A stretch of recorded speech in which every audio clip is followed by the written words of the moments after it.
You know that feeling when you think of someone you haven't spoken to in years, and then your phone buzzes with their name? Or when you're wrestling with a decision, and a stranger on the street says exactly what you needed to hear? That moment when reality seems to glitch, when two unconnected things align with terrifying accuracy, making your blood run cold. Most people dismiss it. They call it coincidence. But what if I told you it's not random at all? What if these moments are actually missed calls from the universe itself, trying to reach you before it's too late?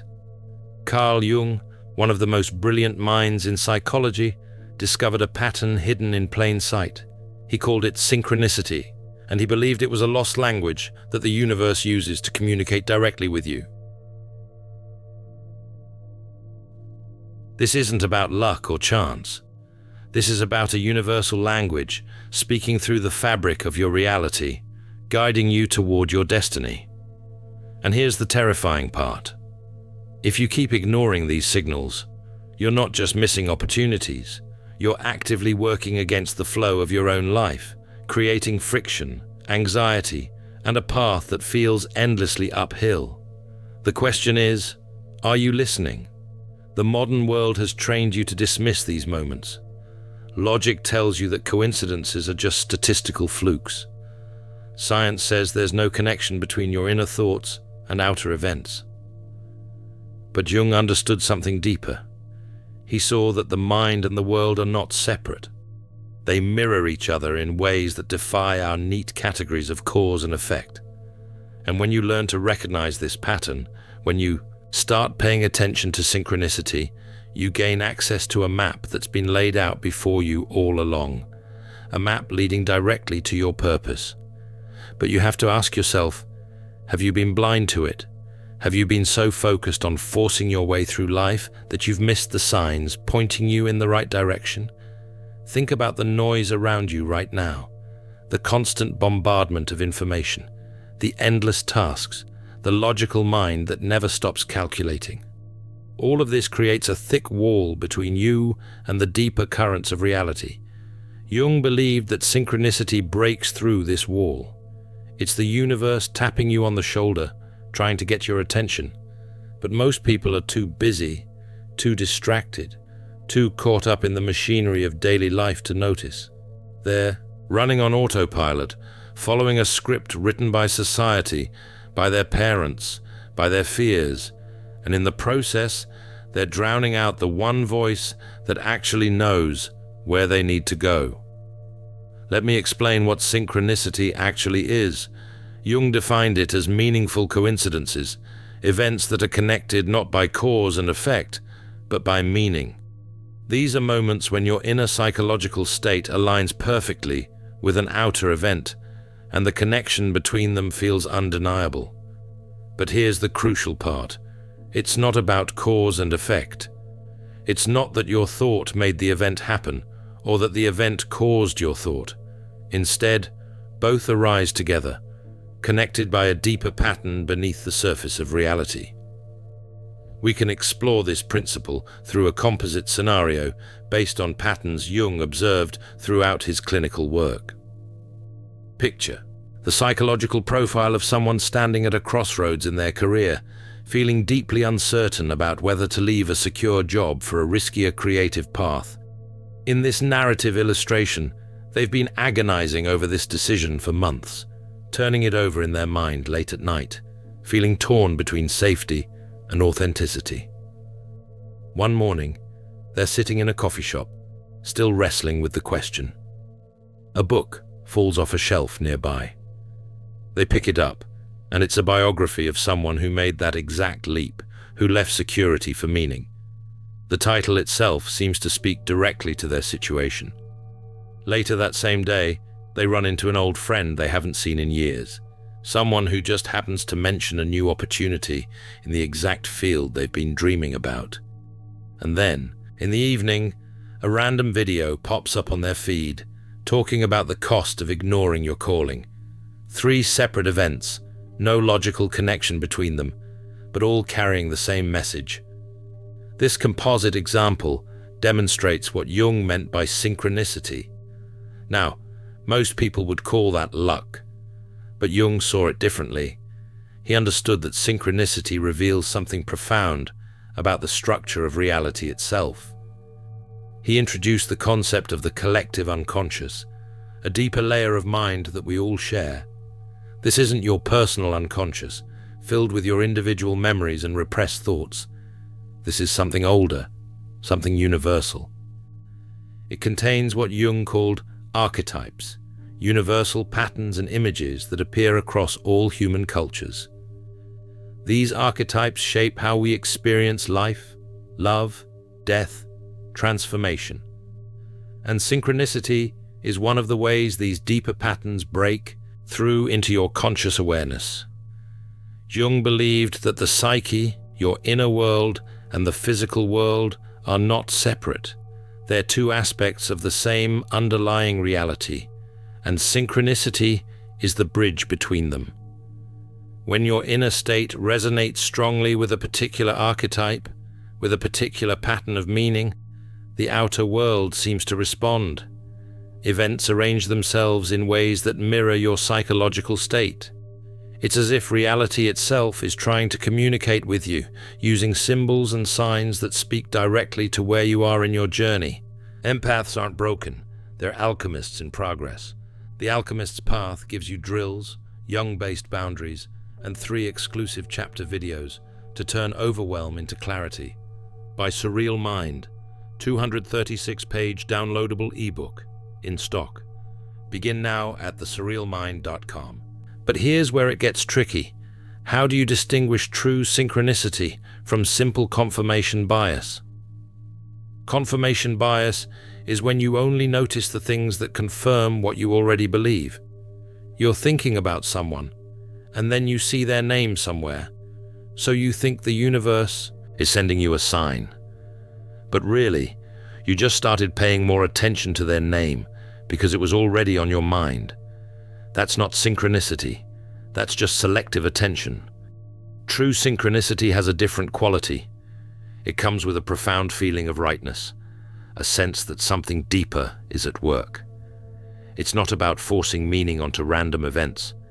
It's about recognizing when meaning emerges naturally, when the connection between inner and outer feels so precise that it demands your attention. Jung described it as a feeling of numinosity, a sense of encountering something sacred or deeply significant. You can't manufacture this feeling. You can only recognize it when it arrives. So how do you start recognizing these moments? How do you decode the symbols that synchronicity brings into your life? The first step is understanding when they tend to appear. Synchronicities cluster around critical life moments. They show up during career transitions, during breakups, or the beginning of new relationships, during health crises, during moments of profound uncertainty or transformation. These are the times when your psyche is most active, when you're grappling with deep questions about who you are and where you're going. And these are precisely the times when the universe seems most eager to communicate. Let's examine another teaching example that illustrates the dynamics Jung observed in his therapeutic practice. Consider the psychological journey of someone navigating a difficult breakup, feeling lost and questioning everything about themselves. In this narrative scenario, they're in that raw state where they don't know who they are anymore without the relationship. One night, they dream of a door they've never seen before, old and wooden with strange symbols carved into it. The dream feels significant, though they can't say why. The next day, walking through a part of town they've never explored, they turn a corner, and there it is, the exact door from their dream. They stand there, frozen, feeling like they've stepped outside of normal time. Later that week, a friend gives them a book as a gift, something they picked up randomly at a used bookstore. When they open it, the first chapter is about thresholds, about the symbolism of doors as passages between old and new selves. This composite profile demonstrates synchronicity, speaking the language of transformation. The key is developing what Jung called active receptivity. This is a state of openness without grasping. You're paying attention. You're noticing, but you're not trying to force meaning where none exists. You're not hunting desperately for signs because you're afraid to make a decision on your own. Instead, you're moving through life with your awareness turned on, ready to recognize when something meaningful emerges. It's a subtle skill, and it takes practice. One practical method is to start keeping a synchronicity journal. Write down the moments when outer events seem to mirror your inner state in striking ways. Don't force it, just notice. Over time, you'll start to see patterns. You'll start to recognize your own psychological seasons, the times when synchronicity speaks most clearly to you. You'll also start to distinguish between genuine synchronicity and the noise of random coincidence. The real signals have a quality that stands out. They feel like they're speaking directly to you, in a language only you can fully understand. Another practice is meditation, but not the kind where you're trying to empty your mind. This is about learning to listen. Sit quietly and pay attention to what emerges. What images come up? What feelings? What persistent thoughts keep circling back? These are clues to your current psychological state, to the archetypes that are active in your life right now. And when you know what's active inside, you'll be better able to recognize when the outer world reflects it back to you. Pay attention to the so-called accidents. The book that falls off the shelf, the random video that appears in your feed, the conversation you overhear on the bus, the old photograph that slips out of a drawer. These are the moments when the boundary between inner and outer becomes thin. Don't dismiss them automatically.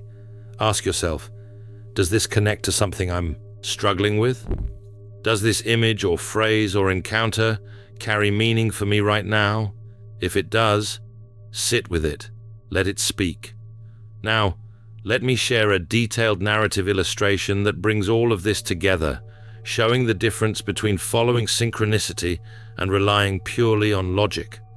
We can construct a case study comparison based on psychological patterns Jung documented throughout his work. Imagine two individuals at similar crossroads in their lives. Both are in their 30s. Both are facing a major career decision. Let's explore how these parallel journeys might unfold based on different approaches to decision-making. The first person, following what we might call Path A, relies entirely on logic. In this illustrative scenario, they make spreadsheets comparing salaries, benefits, career trajectories. They analyze every angle, trying to predict which choice will lead to the most success. They're methodical, careful, rational. On paper, their approach looks perfect. The second person, following Path B in our teaching example, takes a different approach. They do their practical research, yes, but they also pay attention to synchronicity. In this narrative, they notice that every time they think about one particular option, they feel a deep sense of rightness in their body. They keep encountering people who work in that field, seemingly by accident. They have a dream about walking through a door, and the next day, they see a poster with the exact same door for a conference in that industry. They're not being impulsive or irrational. They're listening to a deeper layer of information, one that logic alone can't access. In this comparative illustration, Person A makes their choice based on the numbers. It looks good on paper, but from the first day, something feels off. They're fighting uphill constantly. The job pays well, but it drains them. They feel disconnected, like they're living someone else's life. They chalk it up to adjustment, to the normal difficulty of any new job, but months pass and the feeling only gets worse. They're successful by external measures, but inside they're withering. Person B in our narrative makes their choice following both reason and resonance. The path isn't easier, not at all, but it feels right. When challenges come, they don't feel like resistance. They feel like growth. The synchronicities continue, guiding them toward opportunities and connections they could never have planned for. They encounter mentors at the exact moments they need guidance. They stumble upon resources just when they're ready to learn. Their career unfolds not through force, but through alignment. They're not guaranteed external success, but they have something more valuable, a sense of being exactly where they need to be. This teaching scenario illustrates the difference synchronicity makes. It's not a magic wand that removes all obstacles. It's a compass that helps you distinguish between friction and growth, between the wrong path and the right one.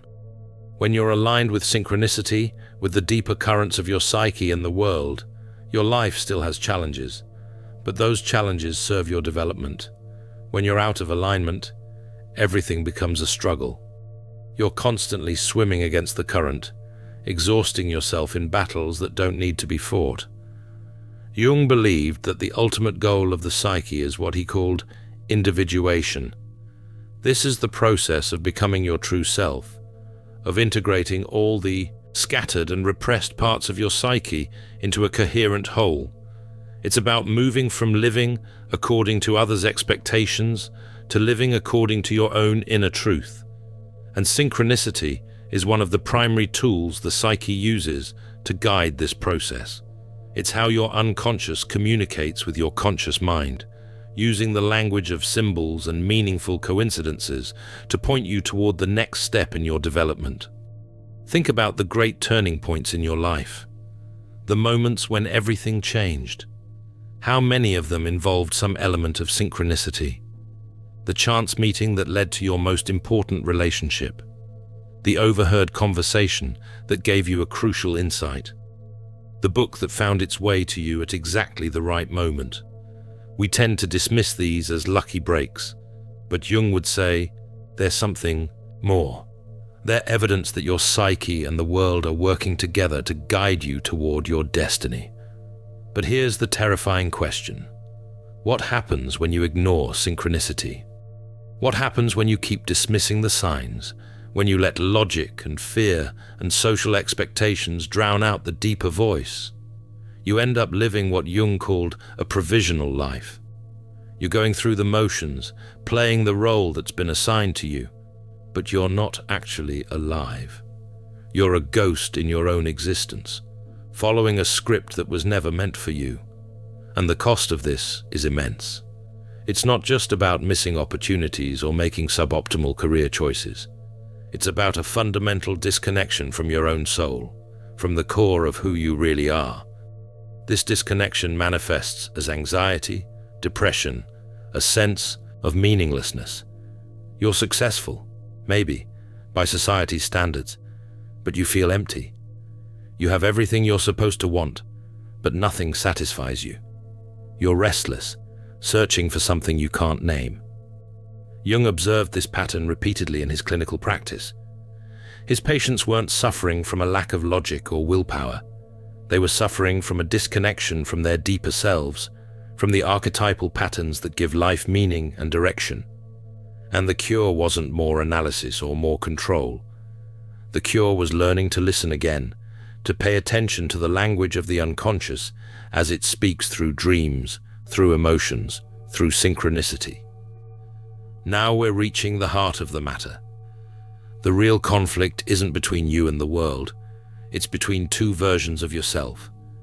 There's the conditioned self, the one that was shaped by your parents, by society, by all the voices telling you who you should be and what you should want. This self operates on logic, on fear, on the need for approval and security. It's not bad. It's necessary for survival, but it's not the whole picture. Then there's the authentic self, the one Jung called the self with a capital S.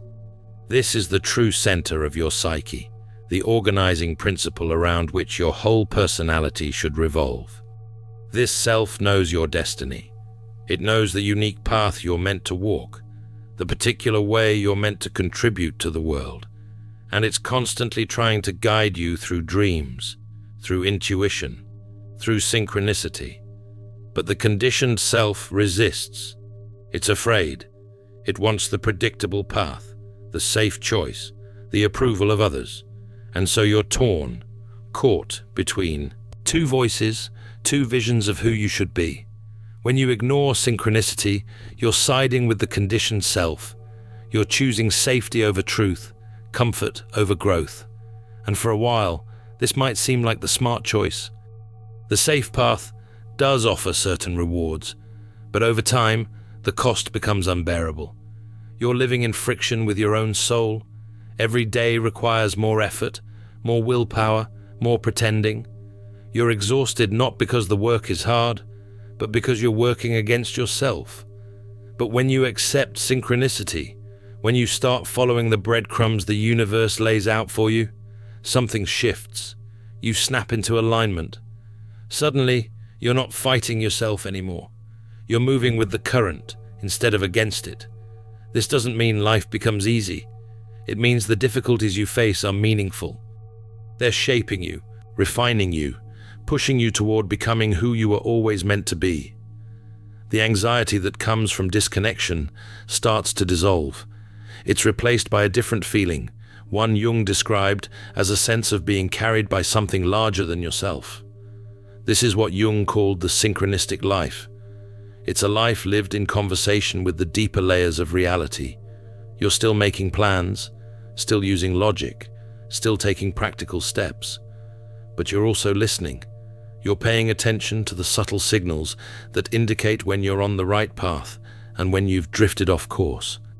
You're learning to trust that inner knowing that can't be explained but feels undeniably true. You're developing a relationship with the unconscious, allowing it to guide you without demanding to understand every detail in advance. Living synchronistically means developing a tolerance for mystery. It means accepting that you don't need to have everything figured out.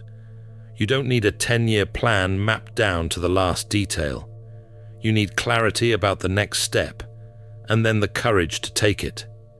Synchronicity provides that clarity, but only if you're paying attention. It shows you where to turn next, what opportunity to pursue, what relationship to invest in, what old pattern to finally release. And then it asks you to trust, to move forward even when the whole path isn't visible. This is the awakening Jung spoke about. It's not a single dramatic moment. It's a gradual shift in how you relate to your life. You stop seeing yourself as isolated, as having to force your way through an indifferent universe. Instead, you start to experience yourself as part of a larger pattern, held within a web of meaning that connects your inner world with the outer one. You realize that you've never been alone. The universe has been speaking to you all along, through every meaningful coincidence, every uncanny alignment, every moment when reality seemed to wink at you. And here's what makes this urgent, what makes this a matter of before it's too late. Time is passing. Every day you spend ignoring these signals is a day you move further from your authentic path. The opportunities that synchronicity points toward don't wait forever. The door that's open today might close tomorrow. The person you were meant to meet might be in your city for only a week. The insight that could change everything is available to you right now, but only if you're listening. If you keep dismissing these moments, if you keep choosing the safe path over the true path, you risk reaching the end of your life and realizing you never actually lived it. You played a role. You fulfilled obligations. You did what was expected. But you never became who you were meant to be. Jung witnessed this tragedy in many of his older patients.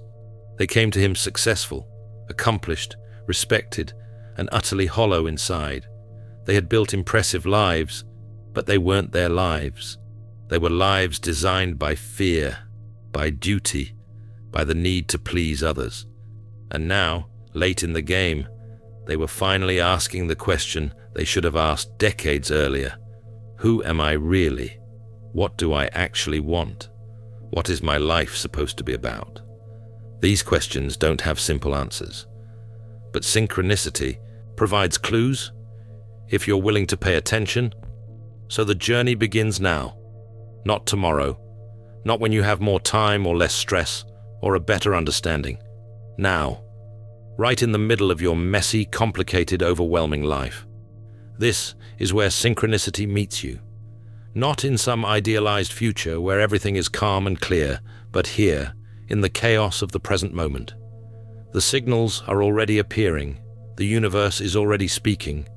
The question is whether you're ready to listen. Start small. Notice one meaningful coincidence this week. Write it down. Ask yourself what it might be pointing toward. Don't force meaning, but don't dismiss it either. Just observe. Notice how your inner state and outer events seem to dance together. Pay attention to your dreams, especially during times of transition or uncertainty. Look for the repeating symbols, the images that carry emotional weight. These are messages from your unconscious, clues about where you need to grow. Practice active receptivity. Create space for silence in your day. Turn off the noise, step away from the constant input, and just be present with yourself. In this space, synchronicity can speak more clearly. You'll start to notice the subtle signals you've been drowning out with busyness and distraction.